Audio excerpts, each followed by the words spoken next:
வணக்கம். Hitech news TV செய்திகள். தென் சென்னை தொகுதி மக்களை கண்டுகொள்ளாத நீலாம்பரி தமிழச்சி தங்கபாண்டியன் மேல் ஜெயவர்தன் அவர்கள் குற்றம் சாட்டியுள்ளார். தென் சென்னை நாடாளுமன்ற தொகுதிக்கு உட்பட்ட விருகம்பாக்கம் பகுதி, சத்யா நகர், சாலிகிராமம், விஜயராகவபுரம், கே நகர் ஆகிய பகுதிகளில் அதிமுக வேட்பாளர் ஜெயவர்தன் அதிமுகவிற்கு வாக்களிக்குமாறு கேட்டுக்கொண்டார். அப்போது அவருக்கு பொதுமக்கள் வழிநெடுகிலும் மலர் தூவியும் ஆராத்தி எடுத்தும் வரவேற்பு அளித்தனர்.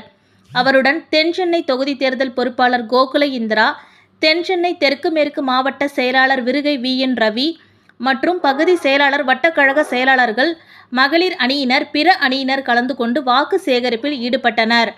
அதன் பின்பு ஜெயவர்தன் அவர்கள் செய்தியாளர்களிடம் தெரிவித்திருப்பதாவது: நான் மக்களோடு மக்களாக சென்று எப்பொழுதும் பணியாற்றுகிறவன்.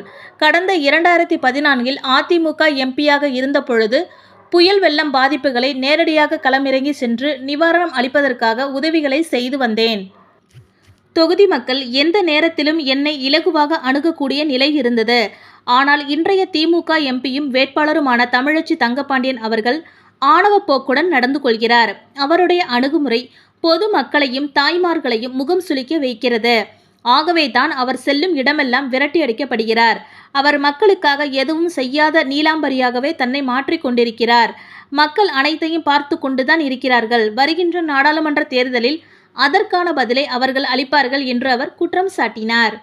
இன்றைய தினத்துல நம்முடைய தேர்தல் பிரச்சாரம் நம்ம விருகம்பாக்கம் தொகுதியில் இருக்கக்கூடிய இடத்துல நம்ம வந்து KK நகர் செக்டர்ஸ்ல நம்ம வந்து துவங்குகிறோம். இங்கே வருகை தந்திருக்கக்கூடிய நம்முடைய முன்னாள் அமைச்சர் அக்கா கோகுலேந்திரா அக்கா அவர்களே, வருகை தந்திருக்கின்ற நம்முடைய மாவட்ட கழக செயலாளர் வருகை VN ரவி அண்ணன் அவர்கள், நம் பகுதி கழக செயலாளர் AM காமராஜ் உட்பட கழக தோழர்கள் இங்கே பெருந்தர்களாக வருகை தந்திருக்கின்றார்கள். நம்முடைய கூட்டணி கட்சியை சார்ந்தக்கூடிய, நம்ம தேமுதிக சார்ந்திருக்கூடிய நிர்வாகிகள் இங்கே வருகை தந்திருக்கின்றார்கள்.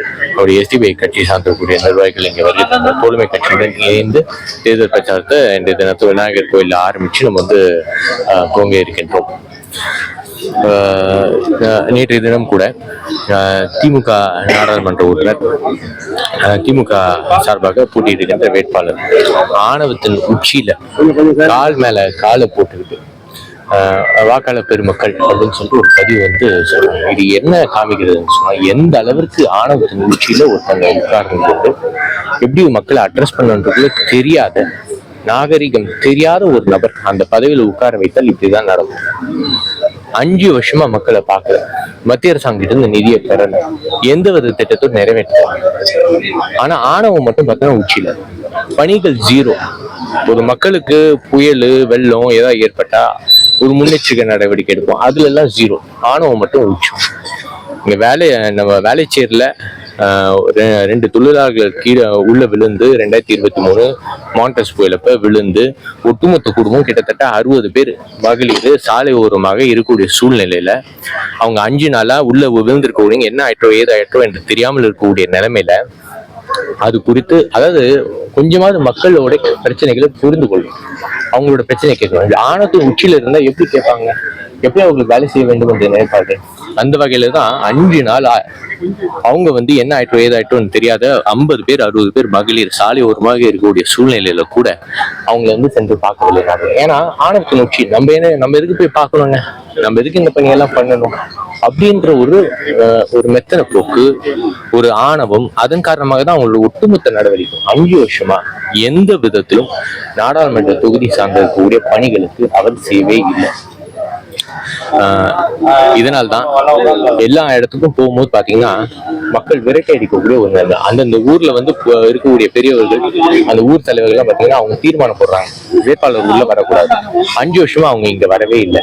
அப்படி இருக்கக்கூடிய இப்ப எதுக்கு ஓட்டு கேட்டு இங்க வராங்க அப்படின்னு சொல்லிட்டு ஒவ்வொரு ஊர்ல இருக்கக்கூடிய இது பொறுத்தவரை தலைவர்கள் பொறுத்த முடிவெடுத்து இவர்கள் வந்து புறக்கணித்து கொண்டிருக்க விரட்டை அடிக்கிறார்கள். ஸோ ஆக மொத்தம் இந்த திமுக நாடாளுமன்ற உறுப்பினர் பொறுத்தவரையில இப்ப ஆணவத்தின் உச்சியில இருக்காங்க. தன்னை வந்து பொறுத்தவரை நீலாம்பரி அந்த விதத்துல வந்து அவங்க வந்து பாவித்து கொண்டிருக்காங்க. மக்கள் பணியை செய்யாத, மக்களை பார்க்காத நீலாம்பரியாக இருக்காங்க. நீலாம்பரி நம்ம தொகுதிக்கு தேவையில்லை. மக்களோடு மக்கள் பணியாக பதவி இருக்கோ இல்லையோ, நான்லாம் வந்து மாண்டஸ் புயலப்ப ஒட்டுமொத்த ஷோர் லைன் மீனவ கிராமங்கள் பாதிக்கப்படுகின்ற பொழுது அவங்க எல்லாம் சந்திச்சு மீனவ கோரிக்கை கேட்டு நான் பார்த்தேன்னா மனு கொடுத்து அந்த தீர்வு கண்டேன். நம்ம அதே வேலைச்சேரி அதே ஏரியா நான் சொல்றேன், இந்த தொழிலாளர் கீழே வந்திருக்கிற சூழ்நிலையில அந்த குடும்பத்தை சென்று சந்திச்சு, நான் அந்த மிக்ஜாம் கோயில குடும்பத்தை சென்று சந்திச்சு உடனே அவங்களோட காது கொடுத்து கேட்கறது தாங்க அவங்க வந்து விரும்புறாங்க, வேற எதுவுமே விரும்புறது இல்லை. காது கொடுத்து கேட்டு நான் உங்களை விட்டு தோழனாக நீங்க வரி பண்ணிக்காதீங்க, நான் வந்து ஸ்பீடப் பண்றேன். நான் போய் அங்க பார்த்ததுக்கு அப்புறம் தான் அந்த 4வது நாள் பொறுத்தவரையில அந்த ஐஜி அவர் வந்து அப்பதான் முதல்ல பேட்டியே கொடுக்குறாரு. என்ன நடவடிக்கை எது நடவடிக்கை அரசாங்கத்துக்கு முன்னாடியே தெரியாதா? அவங்க வந்து சொல்லியிருக்க வேண்டியதான பேரண்ட்ஸ் கிட்ட, அவங்களோட ரிலேட்டிவ்ஸ் கிட்ட சொல்லிக்கணும். அவங்க எதிர்பார்க்கறது கொஞ்சமா தகவல் சொல்லுங்க, அதுவே செய்யல இந்த அரசாங்கம். திமுக எம்பியை பத்தி கண்டுக்கவே தேவையில்லை, அவங்க சொல்லவே தேவையில்லை அதை பத்தி. ஸோ நான் வந்து எம்பியா இருக்கிறோம் இல்லையோ, மக்களோட களமோடு களமாக அவர்களுடன் எப்பொழுதுமே இருந்து பணியாற்றணும். ஸோ இந்த தொகுதிக்கு தேவை பொறுத்தவரையில நீலாம்பரி கிடையாது, இந்த தொகுதிக்கு தேவை மக்கள் பணியாற்றுகின்ற படையப்பா தான் தேவை.